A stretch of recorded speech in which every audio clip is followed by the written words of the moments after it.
And welcome back to Lily High on Life. Thank you for joining us. And today we really have an extra special guest who is the epitome of what Lily High on Life is really all about. It's not what happens to you in your life, it's how you choose you're going to deal with it. And our special guest today is Minna Lederberger. Minna, welcome. Thanks for having me. So, Minna, let's start. Tell the listeners what it was that happened to you that absolutely threw your life off kilter. In December of 2012, my daughter Dahlia had graduated Beth Rivka Ladies College, and I thought it would be a nice idea for the family to take a little holiday before she went on her gap year to Israel at the end of December. And day 2 into our holiday up in Tweed Heads, something got me, don't know what, and I ended up in intensive care on life support, fighting for my life. And the doctors actually told your family that you may not survive. Yeah, it was day 2 or 3 when the doctors said to my family, I think you really need to prepare yourself because things don't look good. And it's probable that she will pass, and you need to prepare yourself.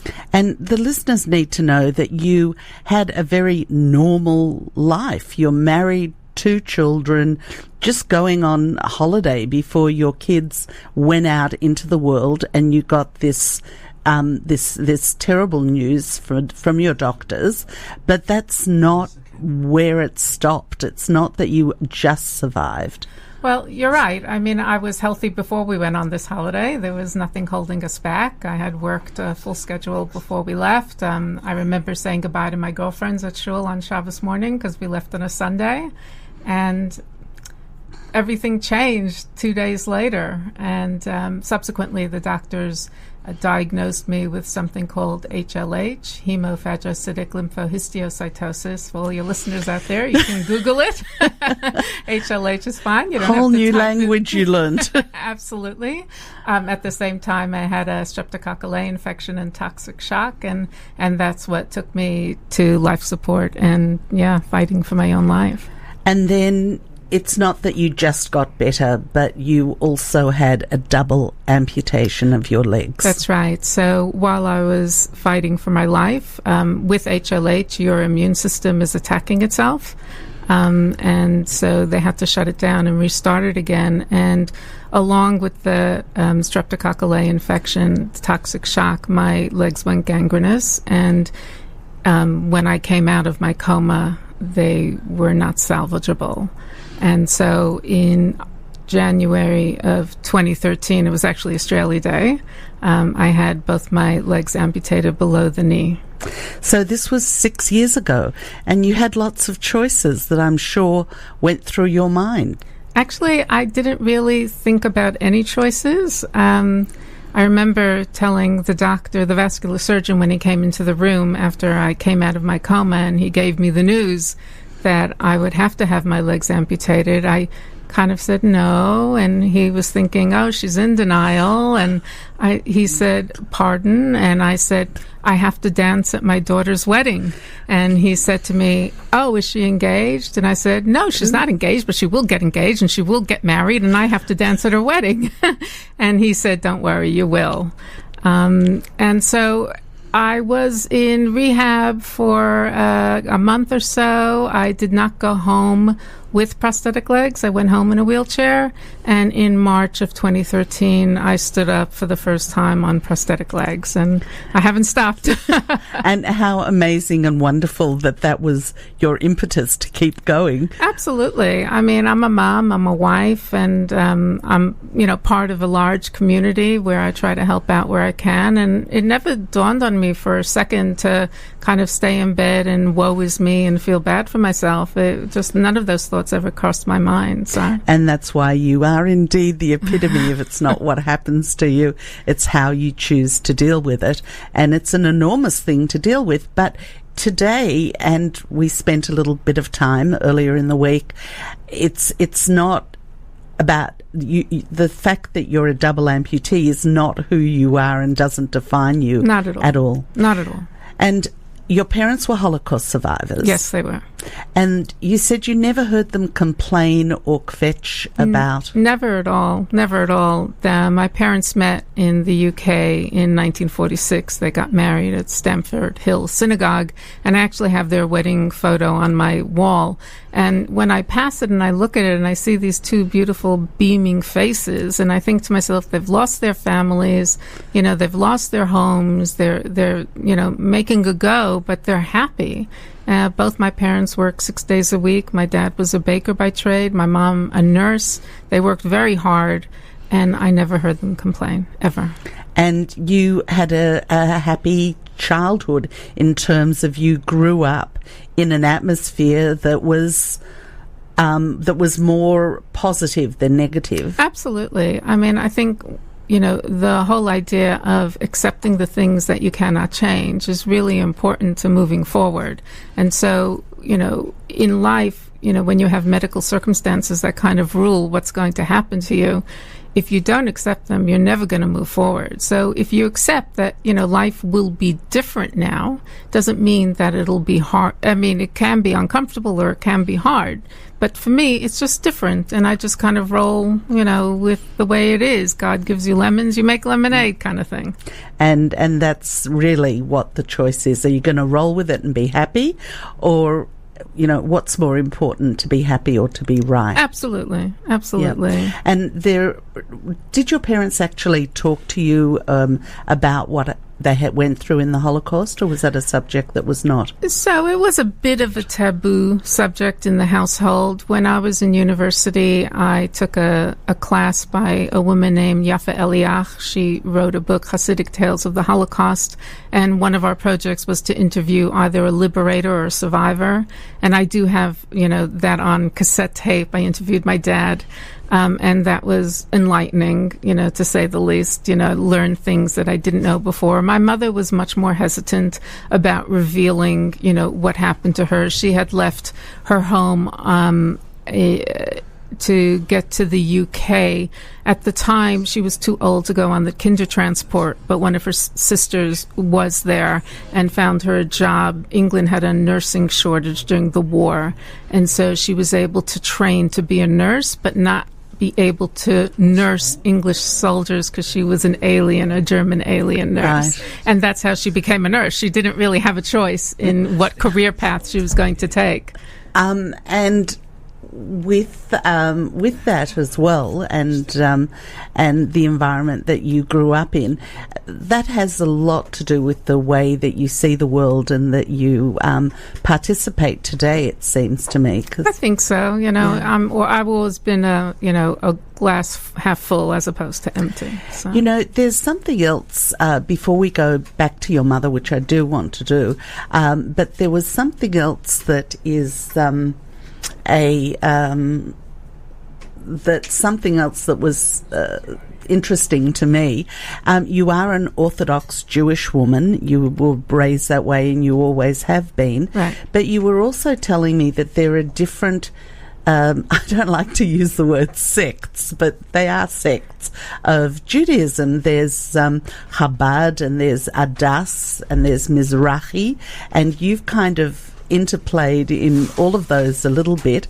Could you just expand on what the differences are or what you found? Sure. Look, I don't like to use the term Orthodox. I prefer to use Torah observant. I think that's a good description. And all the different denominations that live here in Melbourne who are Torah observant observe the same Torah. Everybody does things a little bit different. When we look back in the Bible and we hear about Jacob and his 12 sons, they all live different kinds of lives. And I think that's how God intended it to be, that we're all different and we all live a different kind of life. But as long as we're all true to the Torah of which God gave us, then that's all beautiful. So what you're saying is that the differences are actually in some of the practices that are just done differently. Exactly. And what about attitudes to each other? Adas attitudes to... Well, I've only seen the good side of everything, so I might not be the person to ask. I came here, my in-laws were part of the Adas community, and I was welcomed with open arms.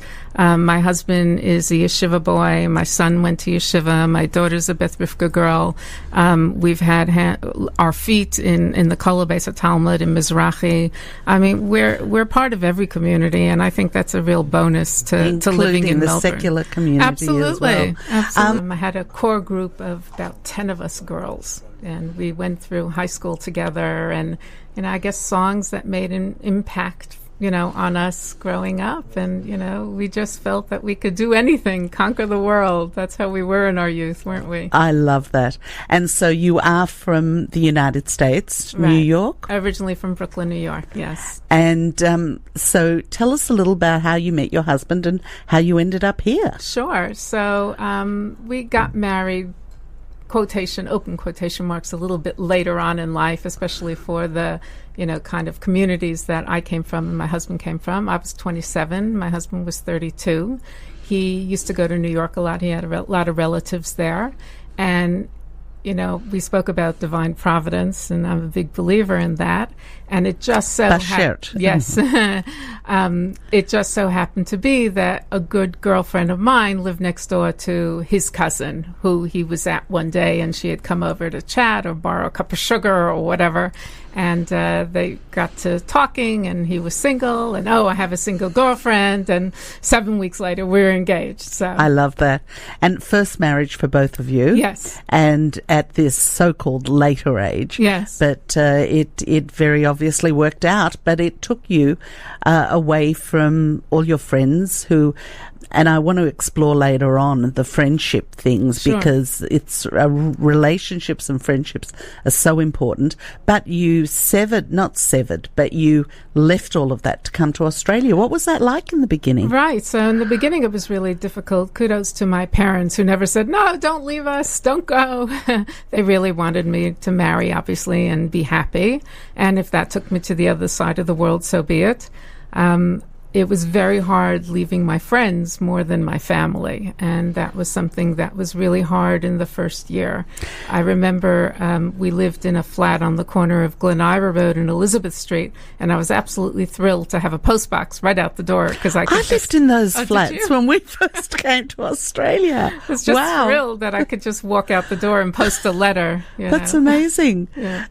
And in those days, of course, you've got to remind people that we didn't have the communications we have today. Phone calls were they were really expensive. They were really expensive. And I remember in those days we used to have quarterly statements. And when we got the first quarterly statement, my husband said to me, you could have booked a flight instead of making all these phone calls. But I have to say that the communities here really embraced me. And I'm really grateful for those early, love and support that I got from everyone. So really people were very supportive. Very, very much supportive. And we were constantly invited out. And it was lovely. It really was. And I've made some really good friends here, really good friends. There are really, really good people here Absolutely. in Melbourne, as there are everywhere in the world, in your friends. But I think Melbourne in particular is an extremely hospitable community. You speak to people who travel over the world, and everyone will say, especially if men go to shul on Shabbos, someone always invites a new person home, regardless if they know him or not. And you don't get that everywhere. So Melbourne is uniquely hospitable, I think. That's really great. And so you lost your dad quite a while ago. Yes. And your mum was on her own for very many years. Yes.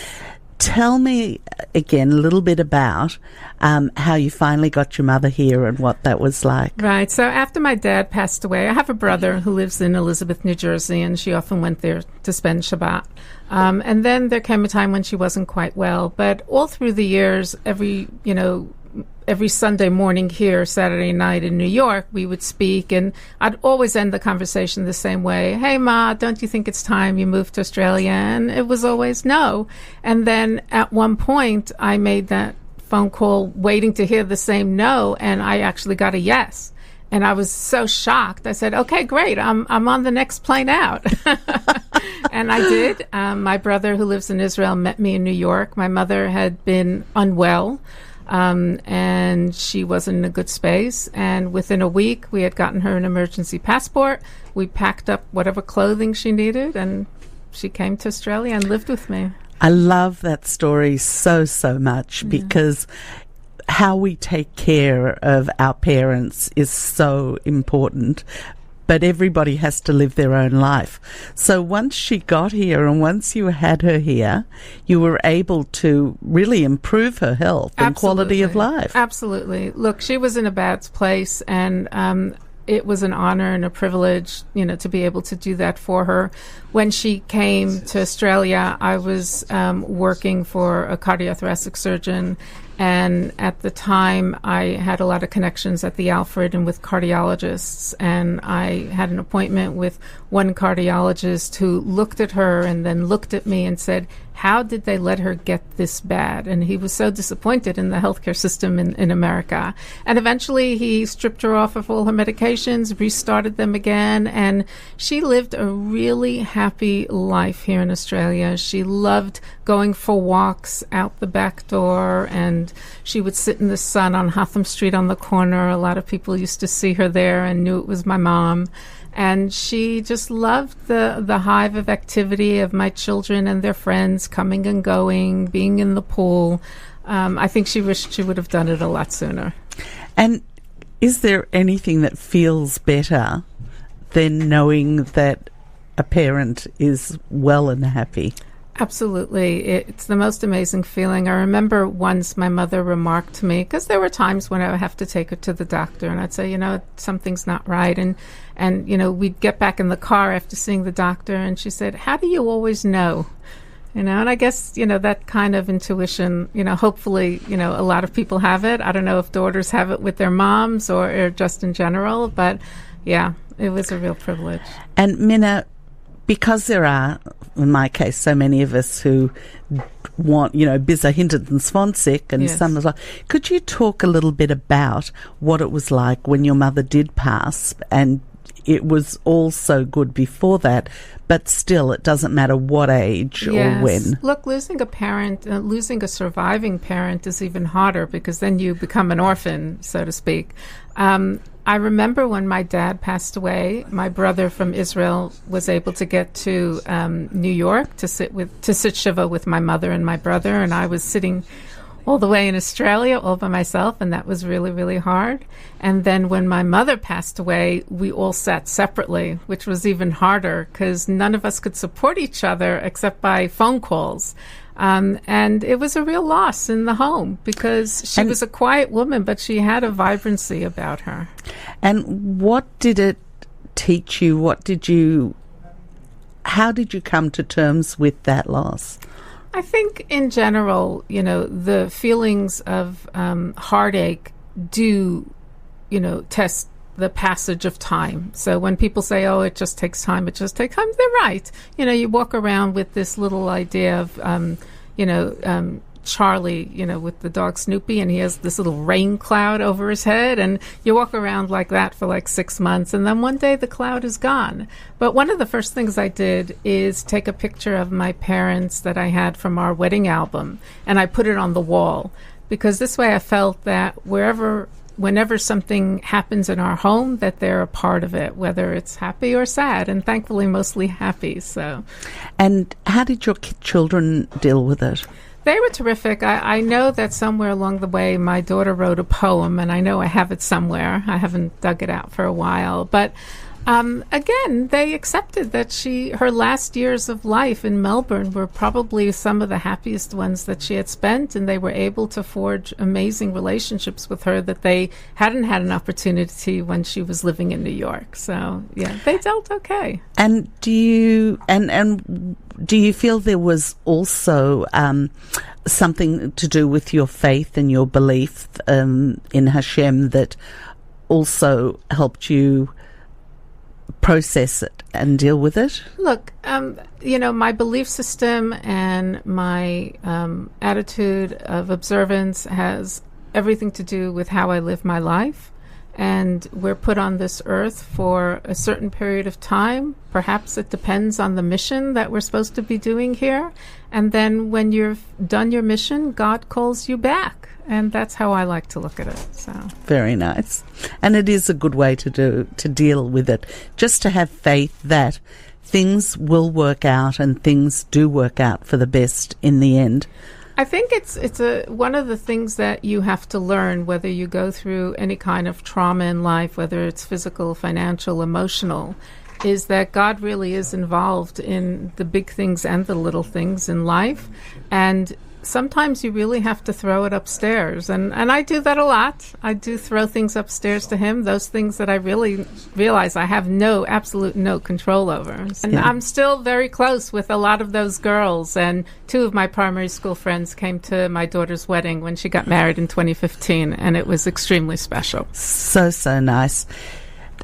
Tell me, and there's nothing like the feeling, especially at a simcha, like a wedding, where you really are with people who have known you and who only want the best for you in life. That's absolutely really. And it was especially, it was really special. A lot of the people from both sides, my daughter married Aaron Goodhart, and the wedding was on a beautiful summer day in December of 2015. And it was the first time I actually walked without my walking stick as my husband and I walked my daughter down to chuppah. And there wasn't a dry eye in the house. It was so emotional. It was amazing. I love that. I'm tearing up as we talk. And just, I've got a very close friend who's a musician who wrote an amazing song called Family Are the People That You Choose to Love. Absolutely. And I've got to find it because it was it was recorded once but never really played. But absolutely fabulous song still today. And yes, what you just said about walking your daughter down the aisle to her wedding, and I'm assuming you danced at her wedding. I did without my stick.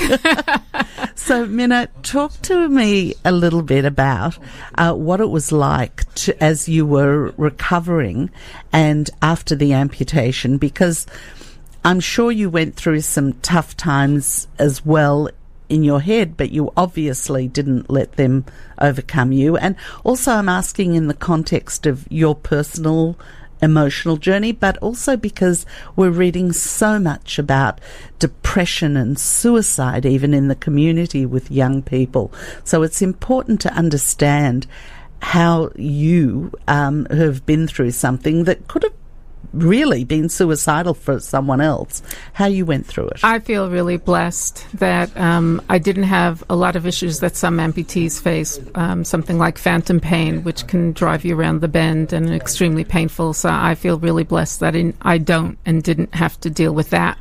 I remember a friend of mine who I used to sit next to in shul. She's a psychologist. Her name is Sue Lewis. She used to live here and she made Aliyah. And I remember her coming to see me in rehab. And one of the things she said to me is, Minna, you've gone through some other medical challenges. And I think those were setting you up for the big one on how you will deal with this. And I have to say that often when you're going through a challenge, you don't straight away react to what's happening to you. It's only later that you might, deal with things that you find challenging. And so that happened to me just recently, nearly 7 years later. My daughter, Dahlia, had a little baby girl named Liel in July of this year. Mazel tov. Thank you. And I traveled to Jerusalem by myself. My machateinista, Sharon Goodhart, and I shared a flat together. And there were a couple of days when I had to navigate buses and difficult terrain, sidewalks and footpaths and that kind of stuff. And I remember there was one night where I bawled. I really cried out, I was saying, I can't believe this is so hard for me. And it was really the first time, I think, in 6 years that I really had a good cry about it. Maybe I was due. Maybe it was time to process that. And I think it's really important to cry and to give vent to feelings and emotions, not to bottle things up inside, and for people to have someone that they can talk to. I mean, it's really hard for someone who's not an amputee to actually understand what an amputee is going through. Yeah. And also with the way that you dealt with it, you're absolutely allowed to cry whenever you feel like it. But at the same time, better than anybody the strength and what you did so well to get you to this stage. Yeah, look, I think I'm the kind of person that likes to be constantly moving around. And I remember when I got home and still in my wheelchair, an occupational therapist would come to the house every day and he'd say, okay, this week I'd like you to try making a scrambled egg. And then he left. And I said, okay, let's go make a scrambled egg. I'm not one to, leave airtime, you just got to jump in and do what you can. And, I really believe that there are simple things. When you're feeling really down, it really is enough to just say to yourself, what do I need to do to feel just a little bit better? Not to feel fantastic, but what do I need to do? It distracts the brain into a place where it will think of something because it's been given that direction. So even little things. Absolutely. And I think one of the things that I talk to fellow amputees about is celebrating every little new window that you've managed to open that you couldn't open before. And that happened to me when I was in rehab. After a shower, I'd go to my bed, and I had by my bedside table a little bottle of green tea that I like to spray on. It was the summer. It's a nice, fresh scent. And I was so debilitated by everything that happened to me that I actually couldn't push the little button down to spray it.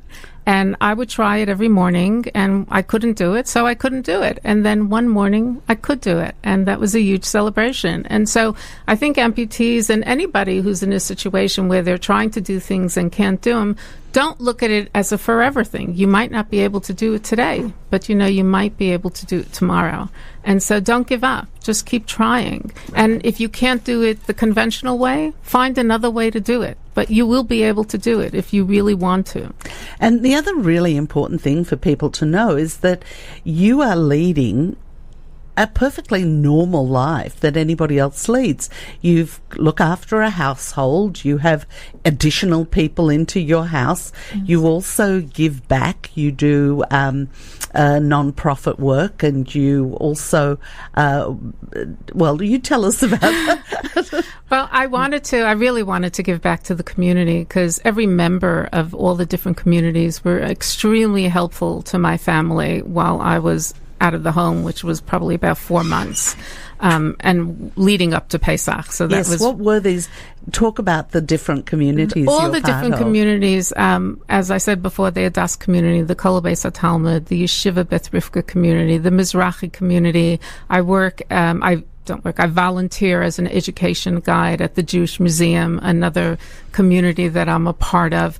And everybody, Beit Raphael, who started doing Shabbat boxes, delivering of Shabbat boxes, not long after I got ill.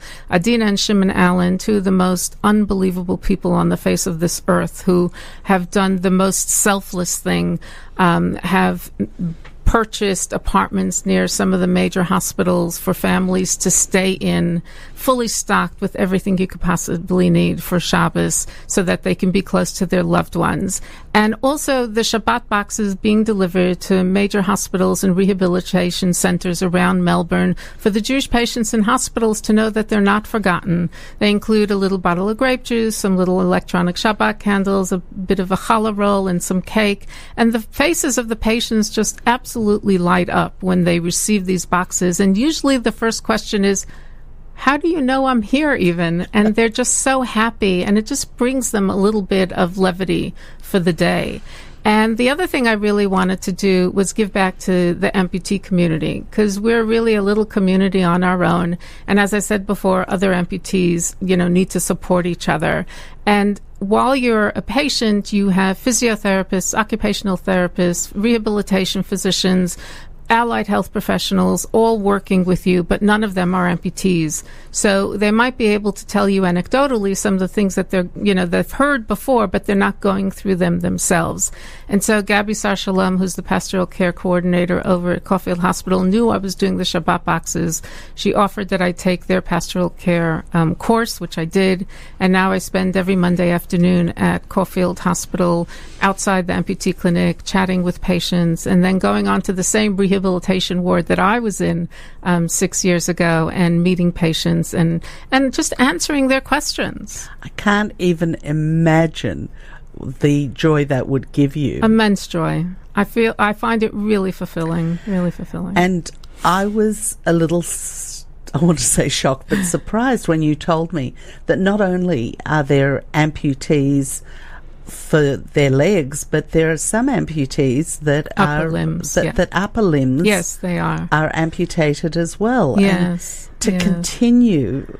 I'm in awe of them. I really am. We only use our legs for walking, but your hands, they're pretty critical to being able to be an independent person. And to lose both at an older age, it's just mind-boggling. You were you also went through some black humor. We did go through some black humor.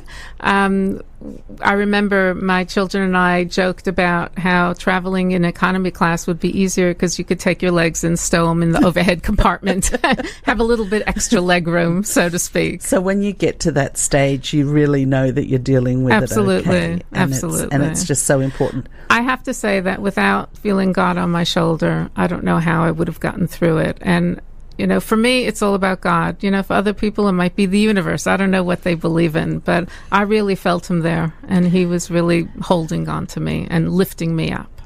And Minna, I'd like to talk a little bit about the friendships you talked about and alluded to, because as you go through life, that really is the most important thing, is the relationships you have either within your family or with other people. Could you talk a little bit more about how these wonderful communities came in and helped you? And then we'll sort of go on to your friends. Look, my friendships here in Australia, everyone knows me as Minna Lederberger as opposed to who I was before I got here. And my first invitations were from the Adas community. That's the first community that kind of welcomed me into the fold, and they were so warm and so welcoming and inviting, whether it was for Shabbat meals or I remember one lady in particular, Rachi Klein, she used to take me out and show me, Melbourne and shopping and boutiques and places to go. And, and was it did it help take away the longing for what you had? Did you feel you were creating new relationships? Absolutely. For a long time when I first came to Melbourne, we used to celebrate Thanksgiving, which is on the last Thursday in November. And usually it was all us American girls who happened to marry Australian men. Oh, wow. And we would rotate it every year at someone else's home just to, I guess, have that familiarity. My parents never celebrated Thanksgiving, and I don't know if any of the girls here's parents ever celebrated Thanksgiving, but it was another reason to get together and eat and taste good food and have some friendships. We haven't done that in a very long time. But some of the very good friends here that I did make happen to be American girls. And I think it's just because you have a frame of reference. And your friendships that you have still from New York, what do you think it is that still makes you feel like each other's family even more so than friends? Look, I have to say that it's really important when I first came to Melbourne that if you didn't write, you're not going to get an answer. So I think you have to make that effort, absolutely. But we'd been together, some of us since primary school, some of us since high school. We were always there supporting each other, boyfriend losses or career changes or anything like that, things going on in the home. And I think because we were such a strong sisterhood, it just continued. And how did that sisterhood also impact on your rehabilitation? They sent me letters. They called me when I was in rehab. I mean, it was absolutely amazing. They were with me every step of the way, to such an extent that one of my girlfriends has an apartment in Jerusalem, and when she was there last time, she had both my children over for meals, and it was like another generation, getting to know my girlfriends. And very, very special. There are some people, and you obviously wouldn't know a lot of these people, that don't know how to become part of any kind of other group. People that have grown up, that have been alone, and what's your advice? What's your advice? And also with all of these friendships, do you notice when people are on their own? Right. So For me, the way I dealt with it, initially when we first moved here, a lot of people were inviting us. And the truth is, it's not everybody you want to invite back, And so if you really want people in your life, you've got to invite them. Either you invite them out for coffee, or you invite them out for a Shabbat meal, or you invite them out to the pictures. You've got to start the conversation. You have to be the one to initiate. For some people, that's a really, really hard thing to do. But the truth is that if you don't want to be alone in life, somebody has to make the first step. Right. You need to make the effort, and Yes. you need to go forward. Absolutely. And so you've got one of your children in Israel at the moment. Dahlia and Aaron with baby Liel. Which must be just wonderful. Yes. Are you in touch daily or weekly? Daily. We definitely speak daily. We video chat, a couple of times a week, so I can see Liel grow. And she's a beautiful little girl. But yeah, daily. Wouldn't be a day that I didn't speak with her. My son Ellie is 21. He's currently working at Gold's bookstore, and he's the tall, good-looking one. If you need a book, he can help you out, or Gorgeous. a present. And he's looking for a partner. Well, he's only 21, so I don't think he's actively looking for a partner. He's doing 21 in within the Adas community. No, but we're not part of the Adas community. People, when our children were really young, my kids would come home from school and say, "But Mom, what are we?" Because everybody wants to put you in a box and tie you up and put you on a shelf. And that's what I used to tell them. I said, we're not any thing or belong to any community. We're Torah observant Jews, and that's who we are. And if somebody asks you what you are, that's what you tell them. And that's such a wonderful way to look at it as well, because it doesn't limit you. Absolutely. It makes your choices limitless, and it's more welcoming to everybody. They just had the Siyum Hashas the other day, and it was all about one man, one heart. People from every different community in Melbourne. So you'll joined have to, together. what's Siyum Hashas, just very quickly? It's very a 7.5-year cycle of learning the Talmud. So wow. Yeah, it's a page a day, and 7.5 years. Amazing. Yeah. Just as you have been, Minna. Our time is up, but it's been just such a wonderful joy to speak to you, because of your attitude, because of the way that you see the world and continue to see the world. And you're not a woman who's a double amputee. You're a vibrant, wonderful, emotional woman who's very much part of the world community and have so much more to offer. I'm just taken back by how much you're doing and how much I know you'll continue to do. Thanks for having me. Thank you very